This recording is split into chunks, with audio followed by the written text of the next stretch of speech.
the study guide so you can see how to do each type of problem. Remember, you get to choose whether you're going to take this during class tomorrow, which is Friday, or during ROAR on Monday. However, if you've chosen to take the extra weekend to study, it does need to be finished in ROAR.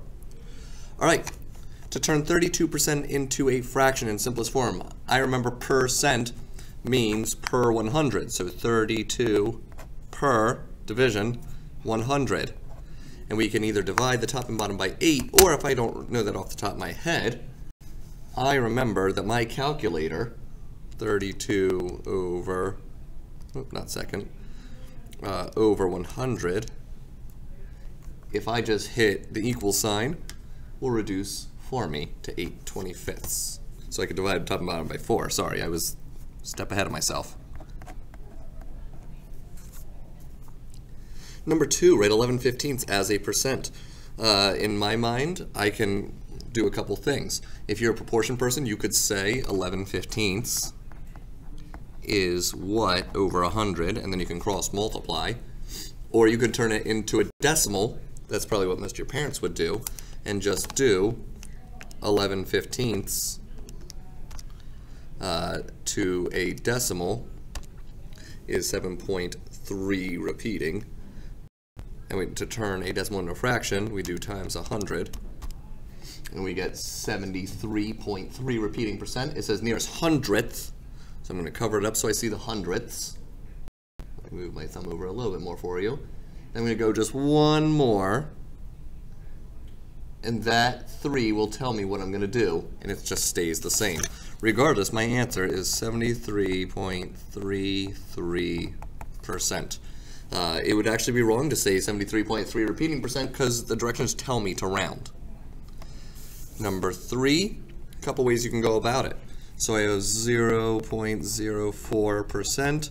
I can divide by 100, which is the same thing as just moving it over 2. So it's 0.0004. Or I can just type it in my calculator as 0.04% and hit equals 0.3 zeros and then a 4. 3 zeros and a 4. Last one, 3.625. To turn a decimal into a percent, we multiply by 100, which is the same thing as moving the decimal to the right twice. You get 362.5%.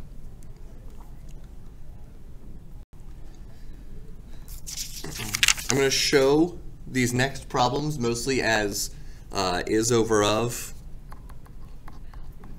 equals percent over 100 proportions, because that's how most students choose to solve it. If you get the same answer, as long as you show me your work how you did it, I'm fine. So it says 10 is what percent of 80? 10 is my is, 80 is my of, what percent is my x? And it always stays 100. I can cross multiply, get 80x equals 1,000. Divide both sides by 80. It does say to round to the nearest tenth, I should mention. So when I do 1,000 divided by 80, I get x equals 12.5. And it wants to know what percent, so I need my label. Parents, one thing to know, that if your student chooses to do it this way, they should not multiply by 100 like you typically do. You would get 0.125%, so you would have to multiply by 100 to get your 12.5. Number 6, 5 is 20% of what number? That means I can start here. I tell the students my favorite thing to find is the percent first, because I just look for the word percent or the percent sign. It's 20, always goes over the 100. 5 is my is, x is my of, and I get 20x equals 500. Divide both sides by 20, and x equals 25. Number 7, what is 90% of 90? I'll start with my percent, which is 90. 90 is an of, because what is? Cross multiply and get 100x equals 8100 divided by 100. X equals 81. Last one on the front. What is 4% of 512.5? My 4% is up top. My what is X? My of is 512.5. Cross multiply and get 100X equals 512.5 times 4 is 2050. Divide both sides by 100. X equals 20.5. Flip the page over. 24 is what percent of 42? I have what percent? I don't know, so it's X. 24 is, of is 42. Cross multiply and get 42X equals 2400. Divide both sides by 42. X will equal 2400 divided by 42 is 57.14. It says to the nearest tenth, so that 4 will keep it the same, so 57.1. Now, because I got a really funny number, I'm thinking to myself, this might be a really good one for me to check. So I'm just going to do about 57.1% times of 42. Now, because I rounded, I'm probably not going to get exactly 24. I would have to get, I wouldn't round, that's how I got 24. So I'm going to do 57.1% of 42. And that is awfully close to 24, so that tells me I'm correct. All right, 84 is, or 0.84, what, 28% of what number? It's over 100, my 28 is my percent, my 0.84 is my is, my of is X. 28x equals times 100 is 84. Divide both sides by 28. X equals 84 divided by 28, which is 3. All right, 11 and 12 is something that we were supposed to cover this week and have not very much. We will cover it tomorrow morning, which is the same day as the quiz. That's why the students have the choice. However, my recommendation is to take it Friday because you'll see how absolutely easy these are, because on the quiz I do provide, and will keep on there, the formula. So it's the new number minus the old number, all that divided by the old. So if it goes from 10 to 3, I know that is my old and 3 is my new. So I'm going to do 3 minus 10 over 10. 3 minus 10 is negative 7 over 10. And because I know a percent is just a number over 100, can't I just multiply the top and bottom by 10 and get negative 70 over 100? So my percent would look like negative 70%. Now here's the only thing that's a little weird, and I'm going to remind everyone repeatedly tomorrow, because again, it's not fair to take off for things we didn't learn. We don't actually write this negative. Instead, we're going to get rid of that negative sign, and I'll do it in a different color. And that negative tells us it's a decrease. So you could think of it as just a 70% decrease. You don't want to say negative 70% decrease because that is kind of repetitious. It's redundant. So it's a decrease. You could also see it's a decrease because it's going from 10 to 30. It's decreasing in number. So it's a 70% decrease. Some people probably would have just done negative 7 divided by 10, like that, and got negative 0.7. And remember, to turn it into a percent, we had to do times 100. So that's the negative 70%. So just two ways to go about the same idea.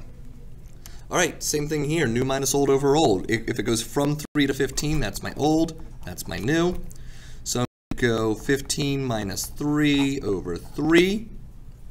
15 minus 3 is 12 divided by 3. 12 divided by 3 is 4. So to turn 4 into a percent, I'm going to multiply by 100 and get 400%. It's positive, or I can just say it's going from 3 to 15, so it is an increase.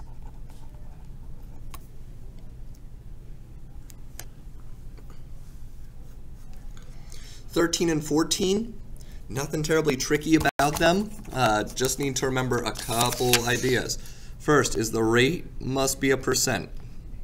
Super important. The other thing you have to remember is time is always in years. You have to measure it in years.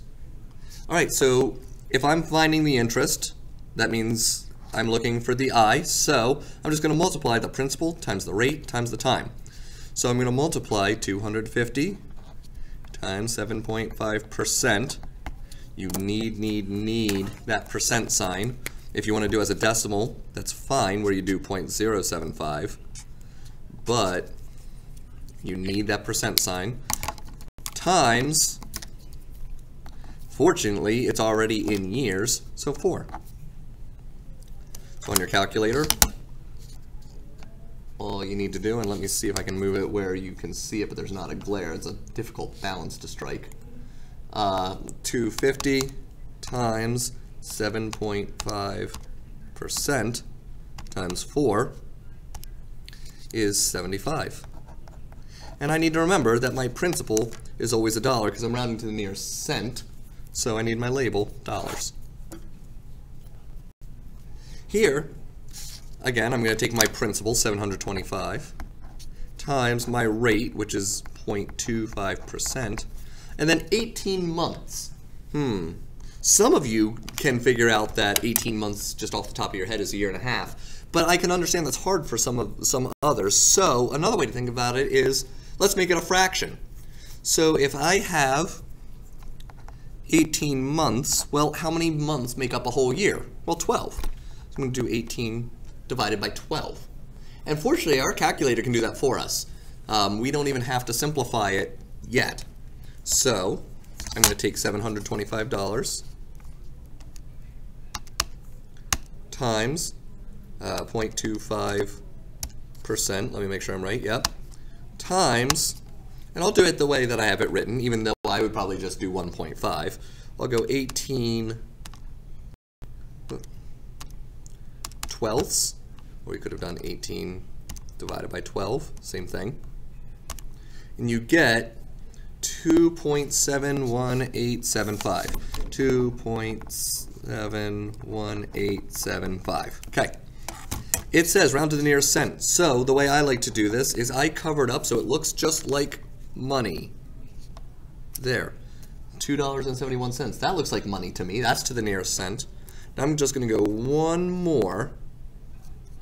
And that's going to tell me what I do to the one that looks like cents. That 8's going to bump it up.